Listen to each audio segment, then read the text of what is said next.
दुपारची वेळ होती. जंगलात वारा छानपैकी सुटला होता. दाट वृक्षांची झाडी होती. त्या दाट वृक्षातून वाट काढत सूर्यप्रकाश जंगलात सर्वत्र पसरला होता. वाराही छान सुटला होता.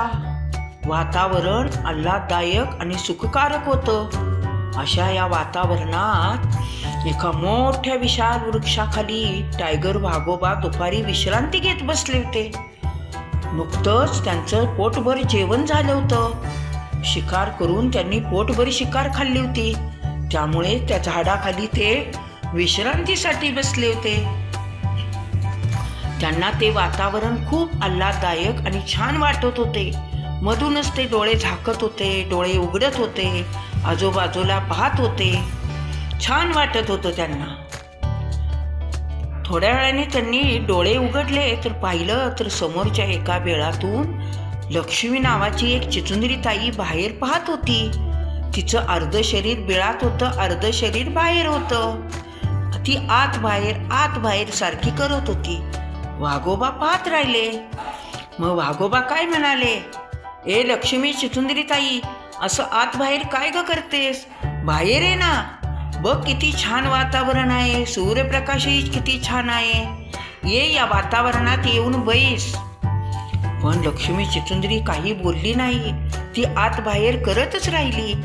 मग टायगर वाघोबा काय म्हणाले, अरे मी काय तुला बाहेर आहे म्हणतोय? अगं किती तू क्षुद्र प्राणी आहेस ग लक्ष्मी ताई. तुला हा सूर्यप्रकाश सहन होणार नाही. कारण तू क्षुद्र आहेस. आणि मी पण काय तुला बाहेर बोलवायला लागले ग. आणि तुला प्रकाशात ये म्हणतोय. हे तुझं नाही, माझं दुर्दैव आहे ग. कसं आहे, मी चुकलं तुला बाहेर ये म्हणायला. आणि तुला न येण्याचं कारण तुझं दुर्दैव आहे. तुम्हाला सूर्यप्रकाश सहन होत नाही. तू कशी येणार? किती क्षुद्र आहेस ग. देवाने असे प्राणी कशाला निर्माण केले? तुम्ही सगळे असून नसल्यासारखे आहात, असे टायगर वाघोबा म्हणाले. त्यावर लक्ष्मी चिचुंदरी ताई बिळाच्या बाहेर आली आणि ती काय म्हणाली, अहो वाघोबा, काय बोलताय हे तुम्ही? अहो, तुम्ही जरी स्वतःला श्रेष्ठ समजत असला का नाही, आणि जरी श्रेष्ठ असला तरी तुम्ही देवाला दोष देऊ नका हो. देवाला दोष देण्यापर्यंत तुमची एवढी मजल गेली काय? एवढे तुम्ही स्वतःला श्रेष्ठ समजता काय? अहो, देवापेक्षा श्रेष्ठ आणि मोठे कोणी नाही या पृथ्वी तलावावर. समजलं का? आणि देवाला दोष देऊ नका. कसं आहे, आम्ही जरी क्षुद्र असलो तरी आमची श्रवण शक्ती, ऐकण्याची शक्ती फार मोठी आहे. इथून बऱ्याच अंतरावर काय चाललंय हे आम्हाला छानपैकी कानाने ऐकू येतं. त्यामुळं समजतं. कळलं का? त्यामुळे आम्हाला तुम्ही क्षुद्र समजू नका. आमची कीव करू नका. आम्ही आमच्या ठिकाणी योग्य आहोत, असे लक्ष्मी चिचुंदरी ताई टायगर वाघोबाला म्हणत होती.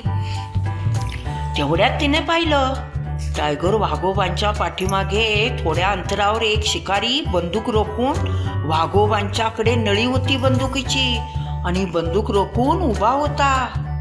मग चिचुंदरी ताई काय म्हणाली, वाघोबा मागे पहा.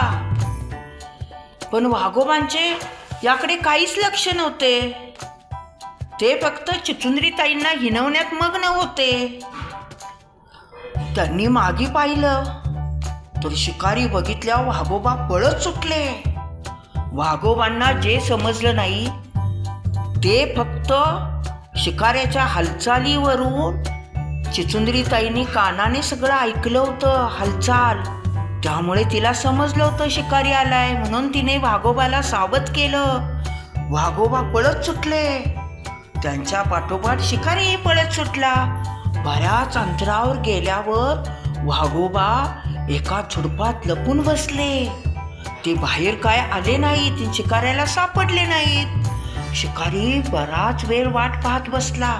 शेवटी निराश होऊन शिकारी निघून गेला. शिकारी निघून गेल्यावर वाघोबा परत त्या झाडाखाली आले आणि येऊन काय म्हणाले, लक्ष्मी चिचुंदरीताई बाहेर ये, बाहेर ये. लक्ष्मी चिचुंदरीताई बिळातून बाहेर आली आणि म्हणाली, काय झालं टायगर वाघोबा, का मला हाका मारताय? अगं मी चुकलो, मला माफ कर. मी तुला क्षुद्र म्हणून हिणवलं, तुझी निर्वचना केली, पण तू मला माफ कर. तुला जरी सूर्यप्रकाश सहन होत नसला, तुम्ही क्षुद्र असला, तरी तुमची ऐकण्याची श्रवण शक्ती खूप मोठी आहे.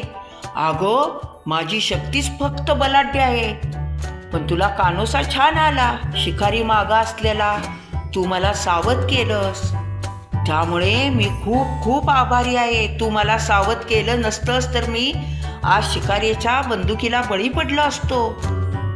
तुझ्या सावधानतेमुळे मी पळून गेलो आणि झाडीत लपलो, शिकाऱ्यापासून प्राणास मुक्ता मुक्ता वाचलो.